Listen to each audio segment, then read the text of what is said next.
भगवान के विधान को कोई बदल नहीं सकता है। देवदूत को ये ख्याल आ गया तो वह खाली हाथ वापस लौट गया।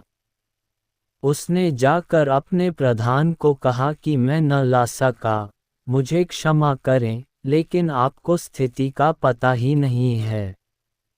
मृत्यु के देवता ने अपने एक दूत को भेजा पृथ्वी पर।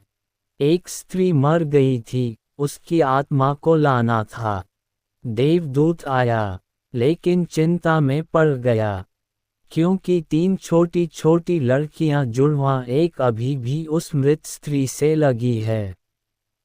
एक चीख रही है, पुकार रही है, एक रोते रोते सो गई है। उसके आंसू उसकी आंखों के पास सूख गए हैं। 3 छोटी जुड़वां बच्चियां और स्त्री मर गई है। कोई देखने वाला नहीं है। पति पहले मर चुका है। परिवार में और कोई भी नहीं है। इन 3 छोटी बच्चियों का क्या होगा? उस देवदूत को ये ख्याल आ गया तो वह खाली हाथ वापस लौट गया। उसने जाकर अपने प्रधान को कहा कि मैं न ला सका, मुझे क्षमा करें, लेकिन आपको स्थिति का पता ही नहीं है। 3 जुड़वां बच्चियां हैं, छोटी छोटी, दूध पीती। एक अभी भी मृत से लगी है। एक रोते रोते सो गई है। दूसरी अभी चीख पुकार रही है, हृदय मेरा ला न सका। क्या यह नहीं हो सकता कि इस स्त्री को कुछ दिन और जीवन के दे दिए जाएं? कम से कम लड़कियां थोड़ी बड़ी हो जाएं। और कोई देखने वाला नहीं है। मृत्यु के देवता ने कहा, तो तू फिर समझदार हो गया है। उससे ज़्यादा, जिसकी मर्जी से मौत होती है, जिसकी मर्जी से जीवन होता है, तो तूने पहला पाप कर दिया। इसकी तुझे सजा मिलेगी। सजा यह है कि तुझे पृथ्वी पर चले जाना पड़ेगा। जब तक तू 3 बार न हंस लेगा अपनी मूर्खता पर, तब तक वापस न आ सकेगा। इसे थोड़ा समझना। 3 बार न हंस लेगा अपनी मूर्खता पर, क्योंकि दूसरे की मूर्खता पर तो अहंकार हंसता है। जब तुम अपनी मूर्खता पर हंसते हो तब अहंकार टूटता है। देवदूत को लगा नहीं, वह राजी हो गया दंड भोगने को, लेकिन फिर भी उसे लगा कि सही तो मैं ही हूँ, और हंसने का मौका कैसे आएगा। उसे रूस की जमीन पर फेंक दिया गया। एक चमार, सर्दियों के दिन करीब आ रहे थे। बच्चों के लिए कोट और कंबल खरीदने शहर गया था, कुछ रुपए इकट्ठे करके। जब वह शहर जा रहा था तो उसने राह के किनारे एक नंगे आदमी को पड़े हुए, ठिठुरते हुए देखा। ये नंगा आदमी वही देवदूत है जो पृथ्वी पर फेंक दिया गया था। उस चमार को दया आ गई, और बजाय अपने बच्चों के लिए कपड़े खरीदने के, उसने इस आदमी के लिए कंबल और कपड़े खरीद लिए। इस आदमी को कुछ खाने पीने को भी न था, घर भी न था, छप्पर भी न था जहां रुक सके।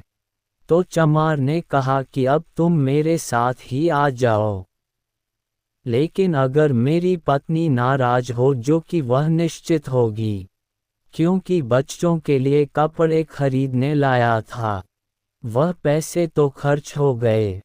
वह अगर नाराज हो, चिल्लाए, तो तुम परेशान मत होना, थोड़े दिन में सब ठीक हो जाएगा। उस देवदूत को लेकर चमार घर लौटा। न तो चमार को पता है कि देवदूत घर में आ रहा है, न पत्नी को पता है। जैसे ही देवदूत को लेकर चमार घर में पहुंचा, पत्नी एकदम पागल हो गई। बहुत नाराज हुई, बहुत चीखी चिल्लाई, और देवदूत पहली दफा हंसा। चमार ने उससे कहा, हंसते हो, बात क्या है? उसने कहा, मैं जब 3 बार हंस लूंगा तब बता दूंगा। देवदूत हंसा पहली बार, क्योंकि उसने देखा कि इस पत्नी को पता ही नहीं है कि चमार देवदूत को घर में ले आया है, जिसके आते ही घर में हजारों खुशियां आ जाएंगी। लेकिन आदमी देख ही कितनी दूर तक सकता है। पत्नी तो इतना ही देख पा रही है कि एक कंबल और बच्चों के कपड़े नहीं बचे। जो खो गया है वह देख पा रही है, जो मिला है उसका उसे अंदाज ही नहीं है। मुफ्त घर में देवदूत आ गया है, जिसके आते ही हजारों खुशियों क्यों क्या घट रहा है। जल्दी ही, क्योंकि वह देवदूत था। 7 दिन में ही उसने चमार का सब काम सीख लिया, और उसके जूते इतने प्रसिद्ध हो गए कि चमार महीनों के भीतर धनी होने लगा। आधा साल होते होते तो उसकी ख्याति सारे लोक में पहुंच गई कि उस जैसा जूते बनाने वाला कोई भी नहीं, क्योंकि वह जूते देवदूत बनाता था। सम्राटों के जूते वहां बनने लगे, धन अपरंपार बरसने लगा। एक दिन सम्राट का आदमी आया और उसने कहा कि यह चमड़ा बहुत कीमती है, आसानी से मिलता नहीं, कोई भूल चूक नहीं करना। जूते ठीक इस तरह के बनने हैं, और ध्यान रखना जूते बनाने हैं, स्लीपर नहीं। क्योंकि रूस में जब कोई आदमी मर जाता है तब उसको स्लीपर पहनाकर मरघट तक ले जाते हैं। चमार ने भी देवदूत को कहा कि स्लीपर मत बना देना, जूते बनाने हैं, स्पष्ट आज्ञा है, और चमड़ा इतना ही है।